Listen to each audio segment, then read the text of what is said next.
Z letošnjim šolskim letom je na Srednji šoli Slovenska Bistrica s svojim delovanjem pričela nova metalurška delavnica. O procesu pridobitve je povedal ravnatelj magister Marjan Kampuš. Idejna zasnova gradnje prizidka delavniške učilnice za izvajanje programa metalurških tehnik se je začela nekje v letu 2022, ko je nekdanja ravnateljica, gospa magistra Iva Pučnik-Kozimič, nekako skupaj s sodelavci začela z izvajanjem tega projekta.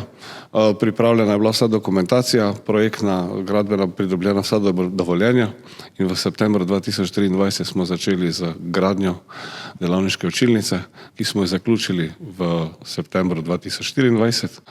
Želja je bila ob začetku gradnje, da dijakom ponudimo možnost spoznavanja različnih procesov, in se ne osredotočamo zgolj na program metalurških tehnik, ampak da želimo jih opremiti tudi s vsebinami strojništva, mehatronike, računalništva, programiranja.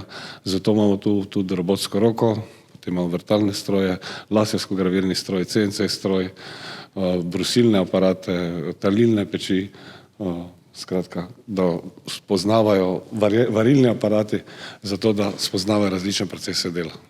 Dijaki se zdaj lahko učijo o delovanju naprav kar v šolski zgradbi pod vodstvom učiteljev metalurgije. Pridobitev nove delavnice je zagotovo super stvar za šolo, glede na to, da se je večji del praktičnega pouka izvajal v podjetju Impol in v drugih podjetjih tudi.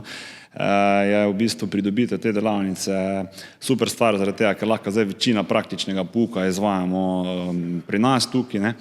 Dijaki se mi zdi, da so zelo dobro v bistvu sprejeli, tudi v bistvu so bili kar en velik del samega tega, tudi njihove ideje, kam bi mogoče kam postavili, na katerem mestu bi katere naprave lahko bile, kak bi se oni recimo čim bolj počutili.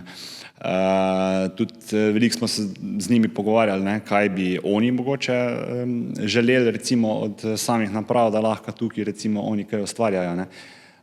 Tako da se mi zdi, da nam je nekako pol skupaj kar ratala ta zgodba, tako da bi rekel, da super. O pridobitvi delavnice pa je svoje mnenje povedal tudi dijak 4. letnika.